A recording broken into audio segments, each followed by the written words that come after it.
One nation one election అన్నారు. ఇందాక నిజంగా అంటే మనం మాట్లాడుకునేటప్పుడు నాకు ఒక మాట అనిపించింది. ఇప్పుడు విద్యా వైద్యం అందరికీ ఫ్రీ చేస్తాం అని ఎదవకౌరులు ఎన్నో చెప్పారు చాలామంది, ఎప్పటి నుంచో చెప్పుకుంటూ వస్తున్నారు. మరి మన దేశం అభివృద్ధి చెందుతున్న దేశంలాగా అవి అలా చెప్పుకుంటూ పోతే ఉన్నారు తప్ప ఎప్పుడు దాన్ని ఇంప్లిమెంట్ చేసే పరిస్థితి జరగలేదు. కానీ నిజంగా అది ఏంటన్న అసలు దాని మీద ప్రపంచవ్యాప్తంగా దేశాలు అభివృద్ధి చెందిన దేశాలు, డెవలప్డ్ కంట్రీస్, డెవలపింగ్ కంట్రీస్, వెనుకబడ్డ కంట్రీస్. అవును, నా చిన్నప్పటి నుంచి ఇప్పుడు నాకు వయసు 45 ఏళ్ళు, అభివృద్ధి చెందుతున్న దేశమే. మనకన్నా పేద దేశాలైన భూటాను, నేపాల్, శ్రీలంక లాంటి దేశాలు ఆనంద అభివృద్ధి సూచికలో 132వ స్థానం మనకన్నా ఎంతో ఉన్నాయి. భారతదేశంలో హ్యూమన్ డెవలప్మెంట్ ఇండెక్స్ లో 132వ స్థానంలో ఉంది. మనకన్నా చిన్న చిన్న దేశాలు అభివృద్ధి చెందుతున్నాయి. ఎటువంటి వనరులు లేని ఇజ్రాయెల్ లాంటి దేశము, ఎటువంటి వనరులు లేని భూకంపాల దేశమైన జపాన్, జర్మనీ, మనతో పాటు 100 సంవత్సరాల క్రితం ఈక్వల్ గా ఉన్న చైనా ఈ రోజు ఎక్కడికో వెళ్ళిపోయింది.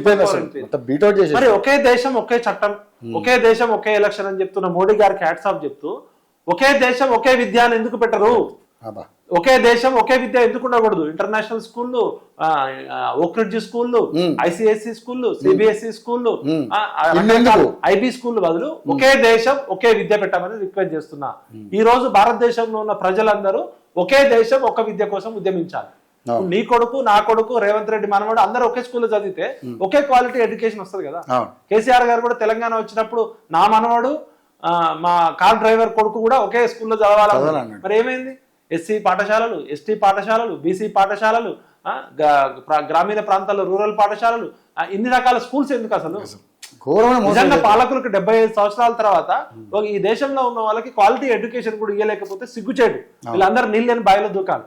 వేరే దేశాల్లో అయితే రాళ్లతో కొట్టి తప్పుతారు వీళ్ళని ఒక్కొక్క పొలిటీషియన్ ని 100 సార్లు వృద్ధి చేయాలి వీళ్ళు చేసిన తప్పుకి విద్యారంగంలో. ఇప్పుడు విద్యనే కదా అభివృద్ధి. మరి ఒకే దేశం ఒకే వైద్యం ఎందుకు ఉండకూడదు? కేసీఆర్ గారు ఎంత చెప్పాలి, చిలక పొరుగు పెరిగారు. ఆయన అయితే నా మనవడైనా సరే, వాడు ఎవరు నా కింద పనిచేసేవాడు ఎవరైనా సరే సన్న బియ్యమే తినాలి. మరి రేవంత్ రెడ్డి గారైనా ఒకే రాష్ట్రం ఒకే విద్య అని పెట్టచ్చు కదా. ఇప్పుడు రేవంత్ రెడ్డి గారు ఇన్ని మాట్లాడుతున్నారు కదా, ప్రజాపాలన అంటున్నారు. రేవంత్ అన్న, రాహుల్ గాంధీ గారు తెలంగాణ రోల్ మోడల్, ఒకే రాష్ట్రం ఒకే విద్య, ఒకే రాష్ట్రం ఒకే వైద్యం. కార్పొరేట్ వైద్యం వేరు, గ్రామీణ ప్రాంతాల్లో హాస్పిటల్కి వెళ్తే పాములు గారి చచ్చిపోతుంది, హాస్పిటల్లో పాములు గారి చచ్చిపోతున్నారు. హాస్పిటల్లోనే వరంగల్ హాస్పిటల్లో పందికొక్కులు, హాస్పిటల్లో ఎంజిఎం ఆసుపత్రి పందికొక్కులు గారికి రోగం చచ్చిపోయారు. గర్భిణీ స్త్రీలు పాములు గారి చచ్చిపోతున్నారు. హాస్పిటల్లో ఎప్పుడు కూలుతాయో తెలియదు. సూది ఉంటే మందు ఉండదు, మందు ఉంటే సూది ఉండదు, ఈ రెండు ఉంటే ఎక్స్రే మిషన్ పనిచేయదు, డాక్టర్ ఉండడు, ఇవన్నీ ఉంటే డాక్టర్ ఉండదు. పేరుకి సిటీ స్కాన్ మిషన్ ఉంటుంది, అది రిపేర్ చేయడానికి డబ్బులు ఉండవు. సిగ్గుచేటు. 75 సంవత్సరాల స్వతంత్ర భారతావనిలో ప్రపంచంలోనే అతిపెద్ద ప్రజాస్వామ్య దేశంలో ఇన్ని సహజ వనరులు ఉండి కూడా ఒకే దేశం ఒకే వైద్యం ఎందుకు ఉండదు? ఒకే రాష్ట్రం ఒకే వైద్యం ఎందుకు ఉండదు? అంటే ఈ రాజకీయ నాయకులకి ప్రజలకి క్వాలిటీ ఎడ్యుకేషన్ కానీ క్వాలిటీ వైద్యం కానీ అందించే ఉద్దేశం ఉండదు. కార్పొరేట్ హాస్పిటల్ ఓపెనింగ్కి వెళ్తారు కానీ గవర్నమెంట్ హాస్పిటల్ గురించి పట్టించుకోరు. ఒక ముఖ్యమంత్రిగా ఉండి నువ్వు ప్రైవేట్ ఆసుపత్రుల ఓపెనింగ్లకి ఎందుకు ప్రోత్సహిస్తావు? ఒక పాలకులుగా ఉన్నోళ్ళు ప్రభుత్వం అందరికి కల్పించాలి కదా, విద్యా వైద్యం కదా అడుగుతుంది. మరి ఒకే దేశం ఒకే ఉపాధి అవకాశాలు అందరికి సమానంగా ఉండాలి కదా. నీ క్వాలిటీ ఎడ్యుకేషన్ ఇచ్చినప్పుడు, క్వాలిటీ స్కిల్స్ వచ్చినప్పుడు వాడు గవర్నమెంట్ జాబ్ మీద ఆధారపడాడు. ఎక్కడైనా ప్రపంచంలో వెళ్తాడు. నీకు స్కిల్స్ ఉండవు, ఎడ్యుకేషన్ ఉండదు, స్కూల్లో బెంచీలు ఉంటే టీచర్లు ఉంటారు, టీచర్లు ఉంటే చాక్ పీసులు ఉండవు, చాక్ పీసులు ఉంటే బోర్డు ఉండదు, ఈ రెండు ఉంటే పుస్తకాలు ఏముండవు, టాయిలెట్స్ ఉంటే టాయిలెట్స్ కడిగేటోడు ఉండడు. ఇంత దారుణమైన వ్యవస్థలో 3 లక్షల కోట్ల బడ్జెట్ అండి ఇది. చాలా దేశాల్లో చాలా ఎక్కువ ఇది. 3 లక్షల కోట్ల బడ్జెట్ పెట్టుకొని ఒకే రాష్ట్రం ఒకే విద్య కోసం మనమందరం కొట్లాడాలి. ఒకే రాష్ట్రం ఒకే వైద్యం కోసం కొట్లాడాలి. ఒకే రాష్ట్రం ఒకే సమాన స్కిల్స్ కావాలి. వాచ్మెన్ కొడుకైనా మంత్రి కొడుకైనా స్కిల్స్ అందరికి అందుబాటులో ఉండాలి. నైపుణ్యం ఉంటే ప్రభుత్వం మీద ఎందుకు ఆధారపడతారు? అంటే ఈ ప్రజల్ని బిచ్చగాళ్ళు చేసే పాలకులు. కేసీఆర్ గారు చెప్పారు కేజీ టు పీజీ అన్నాడు. సన్న బియ్యం నా మనవాడు అన్నం తింటున్నాడు, నా వాచ్మ్యాన్ కొడుకు కూడా అదే, నా కార్ డ్రైవర్ కూడా అదే తినాలి. మరి సన్న బియ్య కోసం, నల్ల నీళ్ళ కోసం, రేషన్ కార్డుల కోసం కాదు కదా 75 సంవత్సరాల నుంచి వచ్చింది. 75 సంవత్సరాల తర్వాత కూడా రేషన్ కార్డుల కోసం అప్లై చేసుకునే వాళ్ళ సంఖ్య పెరుగుతుందా? మొన్న చూసాం కదా, ప్రజాపాలన పేరుతోటి గ్రామ సభలు పెట్టి ఎంత రచ్చలు చూసాం. అంటే రేషన్ కార్డులు అడుగుతున్నారంటే పేదరికం ఉన్నట్టే. డబల్ బెడ్ మాకు ఇల్లు లేదురా నాయన, మేము ఫుట్పాత్ మీద పడుతున్నాం, రైల్వే స్టేషన్ లో పడుకుంటున్నాం, బస్ స్టాండ్లలో పడుకుంటున్నాం అని ఇల్లు అడుగుతున్నారు కదా. ఇల్లు అడిగే వాళ్ళ సంఖ్య పెరుగుతూనే ఉంది కదా. అంటే ఈ ప్రభుత్వాలకి ప్రజల డేటా తీసుకోవడం ఇష్టం లేదు. తీసుకున్న డేటాని చెప్పడం ఇష్టం లేదు. ఇవి ప్రభుత్వాలు కాదు, ఇవి బూటకపు పాలన, ఇది ఒక డ్రామా. ఎందుకంటే 75 సంవత్సరాల తర్వాత కూడా ఈ దేశంలో ఉన్న జనాభా లెక్కలు మీ దగ్గర లేవు అంటే ఈ బీసీల లెక్కలు లేవని సుప్రీంకోర్టుకి సిగ్గు లేకుండా చెప్పారు. 150 కోట్ల మందిలో 75 కోట్ల జనాభా బీసీలు ఉంటే వాళ్ళ లెక్కలు లేవు, మేము ఎట్లా సంక్షేమ పథకాలు చేస్తామంటున్నారు. లెక్కలు తీసేటప్పుడేమో అన్ని బొక్కలు పెట్టారు. ఇప్పుడు జల్లెడ ఇచ్చి రాహుల్ గాంధీ గారు ఏమనుకున్నారు, సామాజిక న్యాయం పేరుతో పంచపక్ష పరవన్నాల భోజనం పెడదాం అనుకుంటే జల్లెల్లో నీళ్లు పోసిరు, జల్లెల్లో తీర్థం. రేవంత్ రెడ్డి చేసిన ఈ కుటుంబ సర్వే, ఈ క్యాస్ట్ సెన్సెస్ లో 22 లక్షల బొక్కలు బీసీలకు ఉన్నాయి, 2 లక్షల తప్పులు ఎస్సీలకు చేసిర్రు, ఓసీలది 15 లక్షలు. అంటే అన్ని జల్లడిచ్చినట్టే. ఈ జల్లెట్లో నీళ్లు పోస్తుంటాయా? ఊపర్ షేర్వా అని అందరు పరేషాని. ఇది చెప్పాలంటే ఒక రకంగా ఇన్ని తప్పులు పెట్టుకొని ఎట్లా చేస్తారు? అందుకని ఇప్పటికైనా నేను కేసీఆర్ రేవంత్ రెడ్డి గారి ప్రభుత్వం సమగ్ర కుటుంబ సర్వే కులగణన చేసినందుకు హ్యాట్స్ ఆఫ్. కానీ ఇన్ని తప్పులతో చేయడం వల్ల వడ్డించేటోడు మనోడైతే ఇస్తారు ఎక్కడన్నా వస్తుంది, చివరి కూర్చుని మనకే వస్తాయి. అది కామన్ సెన్స్ కదా. వడ్డించేటోడు ఎవడు? అగ్రవర్ణాలు. ఈ 75 సంవత్సరాల తెలుగు రాష్ట్రాల్లో 50 సంవత్సరాలు రెడ్లు ముఖ్యమంత్రి అయ్యారు, 20 సంవత్సరాలు కమ్మలు ముఖ్యమంత్రి అయ్యారు, 10 సంవత్సరాలు వెంగళరావు గారు, కేసీఆర్ గారు. వడ్డించేటోళ్ళు అగ్రవర్ణ పెత్తందారులు అయినప్పుడు బంతిలో లడ్డు ఎవరికి వస్తుంది, భోజనం ఎవరికి వస్తుంది? దీనికే రాకెట్ సైన్స్ అక్కర్లే కదా. ఈ పేదోళ్ళు పేదోళ్ళుగానే ఉంటారు, ఈ ఎస్సీ ఎస్టీ బీసీలు ఈ కులాల దానిలో కొట్లాడి ఉద్యమాలు చేస్తూనే ఉంటారు. వీళ్ళ పిల్లలు అమెరికాకి వెళ్తారు, ఎలన్ మాస్క్ కంపెనీకి వెళ్తారు, చంద్రమండలంలో ఇల్లు కొనుక్కుంటారు, దుబాయ్ లో బుర్జ్ ఖలీఫాలో 60 కోట్లు పెట్టి బిల్డింగ్లు కొంటారు. ఏంటి ఇప్పటికైనా 20 లక్షలు వాచ్ పెడతారు, 20 లక్షలు వాచి పెడతారు, అవసరమైతే 20 కోట్ల పెడతారు. వాళ్ళకి ఏం పోయింది? సొమ్ము ఒకటి కదా. కష్టపడేదేమో 90% పేద ప్రజలు, దొబ్బి తినేది వీళ్ళు కదా. ఈ పిడికడ మంది పెత్తందారుల చేతిలో ప్రజాస్వామ్యం బందీ అయింది.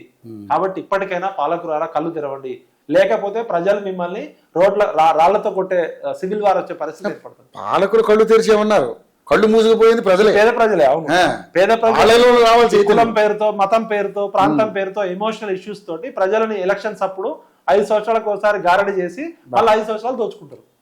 ఎలక్షన్ ఓట్లు అడిగేటప్పుడేమో వంగి దండాలు పెడతారు, మా పిల్లలు ముళ్ళు కడుగుతారు, మా ఇంటికి వచ్చి ఇస్త్రీ చేస్తారు, కొబ్బరి బొండాలు కొడతారు, బజ్జీలు వేస్తారు, అన్ని నాటకాలు చేస్తారు. ఎలక్షన్లు అయిపోయి గెలవగానే 2 గన్మ్యాన్లు 4 కార్ల క్యాన్వాయి, అబ్బా ఇక మామూలుగా ఉండదు. చేయకూడదు. మన ప్రజాప్రతినిధి మనకు అందనంత దూరంలో ఉంటాడు. మన ప్రజాప్రతినిధికి సపరేట్ గన్మెన్లు, బంగ్లాలు, వాళ్ళని గెలవాలంటే కుదరదు. అంటే 50 కోట్లు ఎలక్షన్ లో ఖర్చు పెట్టినా నేను 5,000 కోట్లు దోచుకుంటాను. ప్రజలు మారాలి, ప్రజలు ఆలోచించాలి. నీ ఓటును ఎప్పుడైతే అమ్ముకుంటావో నీ తలరాతని ఇట్లనే ఉంటది.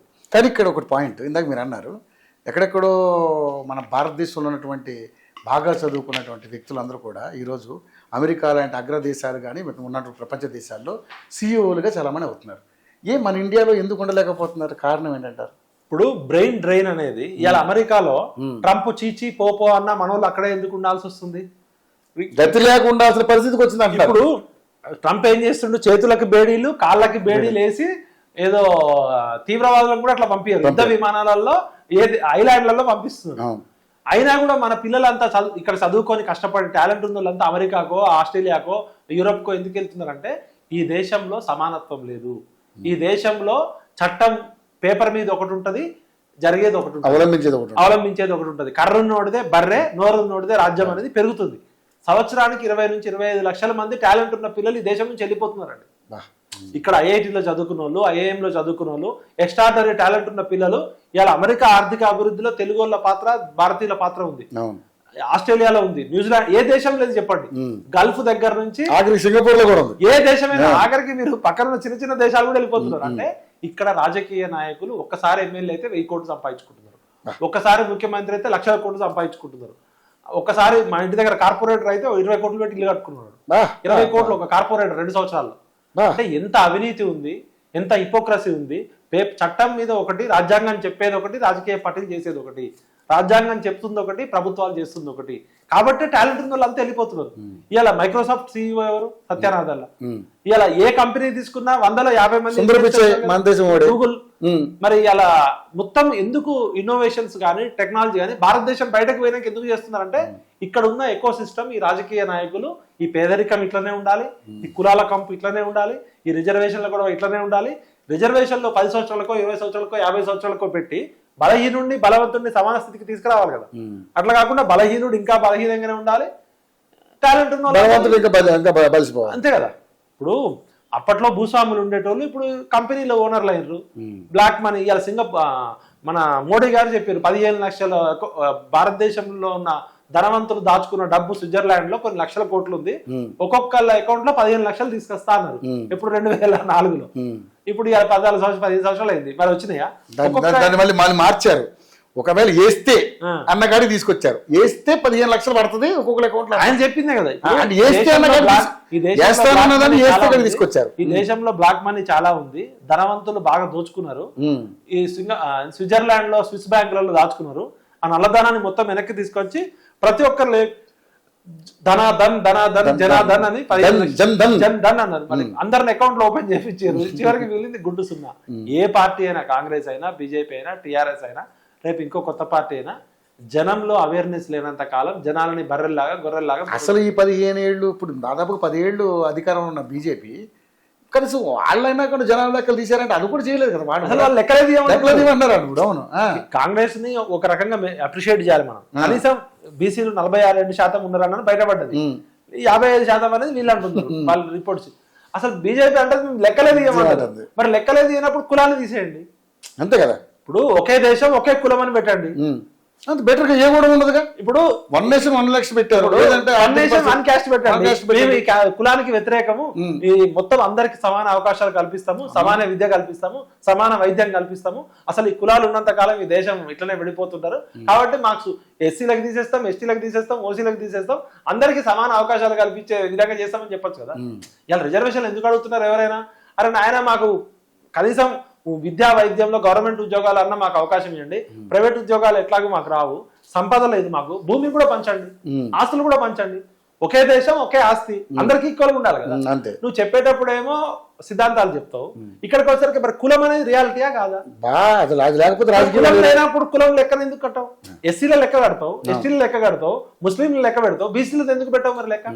పథకాలు కూడా చూడండి, వాళ్ళ దళిత బంధు, బీసీ బంధు, ఇందులో కూడా మీరు చెప్పారు. ఇలా రాజకీయ పార్టీలు ఉన్నాయండి, రాజకీయ పార్టీలలో SC cell, ST cell, OBC cell. Cell అంటే ఏంది? జైలు, బందీయే కదా.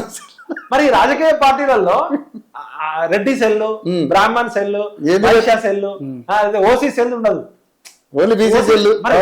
మరి బీసీలకే సెల్, ఎస్సీలకే సెల్ ఎందుకు? అంటే ఈ రాజకీయ పార్టీలు ఏవి కూడా ఎస్సీ ఎస్టీ బీసీలని జైళ్లలో బంధించడానికి తప్ప వాళ్ళ పార్టీ ఆఫీస్ లో ఒక మూలన్న వాచ్మెన్ రూమ్ లో బంధిస్తాయి. అవసరం బీజేపీ అయినా, కాంగ్రెస్ అయినా, టీఆర్ఎస్ అయినా, ఏ పార్టీ అయినా మరి ఓసీ సెల్ ఎందుకు ఉండదు? ఇప్పుడు జనాభాలో మైనారిటీ ఎవరు ఉంటారు? ఓసీలు ఉంటారు. 10 మంది లేని వాళ్ళకేమో ఏం సెల్ ఉండదు, 90 మంది ఉన్న వాళ్ళని సెల్లుల్లో లేచి బంధిస్తారు. అంటే ఈ రాజకీయ పార్టీలు పేరుకే పార్టీలు, ఇవి గుల పార్టీలు. ఏ పార్టీ అయినా సరే అగ్రవర్ణాల కోసమే కదా. అగ్రవర్ణాలు కూడా పేదోళ్ళ కోసం కాదు. మళ్ళా నేను విఠల్ రెడ్డి అయినా నాకు 50 కోట్లు లేకపోతే రేవంత్ రెడ్డి టికెట్ ఇయ్యాడు. పేరుకి విఠల్ 100 కోట్లు ఉంటేనే శ్రీనివాస్ రెడ్డికి ఇస్తాడు కానీ నాకు ఇయ్యాడు కదా. అంటే ధనవంతులు కొంతమంది దోపిడీదారులు కలిసి ప్రజాస్వామ్యం పేరుతో చేస్తున్న ఒక నాటకం, ఇది ఒక బూటకం. నీకు ఎక్కడ ట్రాన్స్పరెన్సీ ఉండదు. చట్టం కొంతమందికి చుట్టం అవుతుంది. కర్ర ఉన్నోడితే బర్రె, కర్ర నీదే బర్రె నీదే, నీ కర్ర తీసుకొని నీ బర్రెనే లాక్కోపోతారు. కత్తి నీదే గొర్రె నీదే, నీ కత్తి తీసుకొని నీ గొర్రెనే కోసుకుపోతారు. నోరు నోటిదే రాజ్యం, గుత్పూర్ నోటిదే అన్నట్టు. అందుకనే నేను నా 45 సంవత్సరాల అనుభవంతో 20 సంవత్సరాల జర్నలిజం నుండి చెప్తున్నా, ప్రజలారా మీరు చైతన్యం కండి. మనం ఉద్యమించాల్సింది ఒకే దేశం ఒకే విద్య, ఒకే దేశం ఒకే వైద్యం, ఒకే దేశం అందరికీ సమాన అవకాశాలు ఉన్న క్వాలిటీ స్కిల్స్ కావాలి. కాబట్టి ఇట్లనే పోతే భారతదేశంలో సివిల్ వార్లు వచ్చే పరిస్థితి ఉంది. ఈ కులాల ఇప్పుడు నేను హిందూ మతంలో పుట్టినండి, నాకు ఒకవేళ ఈ మతం నచ్చలేదనుకో, నేను క్రిస్టియానిటీలోకి పోవచ్చు, లేకపోతే ముస్లింలోకి పోవచ్చు, కానీ నా కులాన్ని మార్చుకునే స్వేచ్ఛ లేదు. మతం మార్చుకునే స్వేచ్ఛ ఉంది ఈ దేశంలో. కానీ ఇప్పుడు సపోజ్ నేను విఠల్ మున్నూరు కాపు పుట్టినా అనుకో, నేను విఠల్ శాస్త్రి అని పెట్టుకుంటే అంతా వచ్చి అరే నువ్వు ఎట్లా బాబు పెట్టవరా అని. అదే నేను ఇప్పుడు విఠల్ మాదిగ కులంలో పుట్టినా అనుకో, నేను విఠల్ రెడ్డి అని పెట్టుకుంటే రెడ్డిలో వచ్చి అంతా. అంటే కులం మార్చుకునే స్వేచ్ఛ లేని దేశం మతం మార్చుకోవచ్చు. మరి మతం మార్చుకునే స్వేచ్ఛ కులానికి ఎందుకు లేదు? ఇప్పుడు నాకు కావాలని నేను మున్నూరు కాపు కులంలో పుట్టలే కదా, నువ్వు కావాలని బీసీలో పుట్టలే కదా. అందరు కూడా సమాజంలో హోదా ఉన్న కులంలోనే పుట్టాలనుకుంటారు కదా. కులం పేరుతోనే నువ్వు పుట్టుకతోటే వివక్ష ఉంది. అసలు కులం ఒక అగ్ర కులంలో పుట్టాలనుకోవడమే పెద్ద తప్పు. ఎందుకంటే అగ్ర కులం అనేది లేకుండా ఉండాలి. అసలు కాదు, ఆలోచన ఉండకూడదు. ఏ కులంలో పుట్టినా ఇతరులు గౌరవించే కులంలో పుట్టాలనుకుంటున్నా. అది డెఫినెట్లీ. మరి నువ్వు తెలియకుండా ఒక కులంలో పుట్టినందుకు రెడ్డి గారు, దొరవారు, దొరబాబు అంటారు. వీళ్ళేమో మాది వాళ్ళ ఎల్లయ్య కొడుకో మళ్ళీ మాల వాళ్ళ పిచ్చయ్య కొడుకో అంటారు. అంటే నీ పుట్టుకతోటే నీకు తెలియకుండానే వివక్షత ఉంది. ఏ దేశంలో లేదు. వేరే దేశంలో జాతి వివక్ష ఉంది. నల్లోళ్ళు, తెల్లోళ్ళు, లేకపోతే పేదోళ్ళు, ధనికులు, లేదా లింగ వివక్ష ఉంది తప్ప వాటితో పాటు ఈ దేశంలో ఉన్న ప్రత్యేక ఏంటంటే వాళ్ళు చాకలోళ్ళు, వీళ్ళు మంగళోళ్ళు, వీళ్ళు కమ్మరోళ్ళు, వాళ్ళు బేపరోళ్ళు అని తెలియకుండానే కులం పేరుతో దూషించడం అది యాక్సెప్ట్ చేయాల్సిన పరిస్థితి. అంటే వాడికి ఎటువంటి ప్రతిభ లేకపోయినా కులం పేరుతో పుట్టినందుకు వాడికి ఒక హోదా వస్తుంది, వాడికి అధికారం వస్తుంది, వాడికి భూములు వస్తాయి.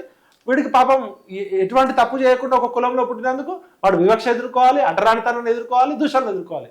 75 సంవత్సరాల తర్వాత కూడా ఈ సైన్స్ అండ్ టెక్నాలజీలో ఆర్టిఫిషియల్ ఇంటెలిజెన్స్, మిషన్ లెర్నింగ్ అని చెప్తున్నా. అమెరికాలో పోయి కూడా కుల సంఘాలు పెడుతున్నారు కదా మనం. ఇప్పుడు అమెరికాలో ఒక చట్టం వచ్చింది కొన్ని రాష్ట్రాల్లో, ఇండియన్స్ పెట్టే కుల సంఘాలు అఫీషియల్ గా మనం బ్యాన్ చేయాలి, గవర్నమెంట్ పర్మిషన్ ఇవ్వకూడదు అని చెప్పి. ఎందుకంటే వీళ్ళు అక్కడ పోయి రెడ్డి, కమ్మ ఈ తీట చూసి అక్కడ అమెరికాలో కొన్ని రాష్ట్రాల్లో చట్టాలు చేసేది.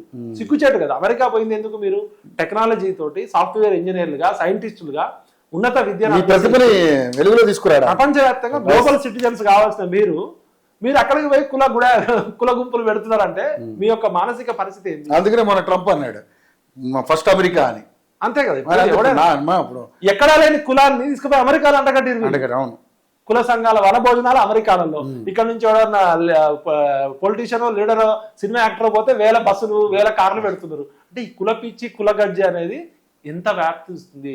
రాను రాను తగ్గాల్సింది పెరుగుతుంది. ఇప్పుడు రాజకీయ నాయకులు ఇంకా పెంచుతున్నారు. ఇంకా మరి డెవలప్డ్ కంట్రీ అంటున్నారు కదా. మరి డెవలపింగ్ మనం ఎంత ఇంకా నిజంగా అసలు మనం ఇప్పుడు నాకు తెలిసి ఇది మన టెక్నికల్ గా ముందుకింత అద్భుతంగా ముందుకెళ్తున్న ఈ తరుణంలో కూడా ఇంకా కులాలు, మతాలు, వర్ణ వివక్షలు ఇవన్నీ మొన్న ఇది ఎల్బీ నగర్లో మాలలకి, మాదిగలకి ఇల్లు అద్దెకి ఇవ్వబడదని ఎవరు బోర్డు పెడితే పెద్ద వైరల్ అయింది. అది అసలు ఎట్లా పెడతారండి? ఇప్పుడు పెళ్లిళ్ళు చేసుకుంటే చంపేస్తున్నారు కదా. ఇప్పుడు వాట్సాప్ కనిపెట్టింది ఇండియన్ కాదు, ఫేస్బుక్ కనిపెట్టింది ఇండియన్ కాదు, కార్లు ఇంజన్లు అన్ని టిక్టాక్ కనిపెట్టింది కూడా మన ఇండియన్ కాదు. ఆఖరికి మనం స్మైలీ బాల్స్ ఉంటాయి కదా, అవి కూడా చైనా నుంచి. ఇవాళ మన ఖమ్మంలో కోయగూడాలు, కోయ ఊర్లోకి వెళ్తే కూడా చైనా బజార్ ఉంది. ముడి కడుక్కునే జగ్గు కూడా చైనా బజారే, పిల్లలు ఆడుకునే టాయ్స్ కూడా చైనా బజారే. మరి ఇంత అభివృద్ధి చెందిన దేశం అంటున్నాం, ఇంత గొప్పగా చెప్పుకుంటున్న దానిలో ఈ కులాల కంపు వల్లనే టాలెంట్ ఉన్న వాళ్ళతో బయటకు వెళ్ళిపోతున్నారు. కులాల వల్ల, ఈ కులాల కంపు, గులగజ్జి వల్ల, ఈ అవినీతి వల్ల ఏం సైన్స్ అండ్ టెక్నాలజీలో ఎక్కడున్నాం మన రోలు? అదే సత్యనారాయణ మన ఇండియాలో ఎందుకు పెట్టకూడదు? కంపెనీ మన ఇండియాలో ఎందుకు ఉండకూడదు? సుందర్ పిచ్చై చదువుకుంది ఇక్కడే కదా. గూగుల్ ఇలా వరల్డ్ వైడ్ కంట్రోల్ చేస్తుంది కదా. అంటే ఇక్కడ వైరస్, పురుగులకే పురుగులు పడేంత వైరస్ ఉంది. మామూలుగా పురుగులు పడితేనే తట్టుకోలేము, అలాంటిది పురుగులు పడేంత వ్యవస్థ కంపు కొడుతుంది. అయినా కూడా ఈ రాజకీయ నాయకుల ఆస్తులు లక్షల కోట్లు పెరుగుతుంటాయి, ప్రజలు మాత్రం కిడ్నీలు అమ్ముకోవాలి, ప్రజలు మాత్రం చచ్చిపోవాలి. అది చచ్చిపోతే శవాన్ని దానం చేయలేని పరిస్థితి కూడా ఇలా పేదరికంలో ఉంది. ఇప్పుడు మారుతుంది కాబట్టి ఇప్పటికైనా ప్రజలారా మనమంతా కొట్లాడాల్సింది ఈ కులాల కోసం కాదు. ఒకే దేశం, ఒకే విద్య, ఒకే దేశం, ఒకే వైద్యం, ఒకే దేశం, ఒకే సమాన అవకాశాలు. కులం పేరుతో ఎవరు దూషించకూడదు, కులం పేరుతో ప్రత్యేకంగా ఇవ్వకూడదు. అందరికీ సమాన అవకాశాలు కావాలి. ఆ రోజు బాబాసాహెబ్ అంబేద్కర్ గారు ముందు చూపుతో కొన్నాళ్ళు అయితే ఇది డెవలప్ అవుతుంది, అప్పుడు సమసమాజం ఏర్పడుతుంది అనుకున్నారు. కానీ ఈ కులాల పేరుతో ఇంత రాజకీయం చేస్తారని ఆయన ఊహించలేదు.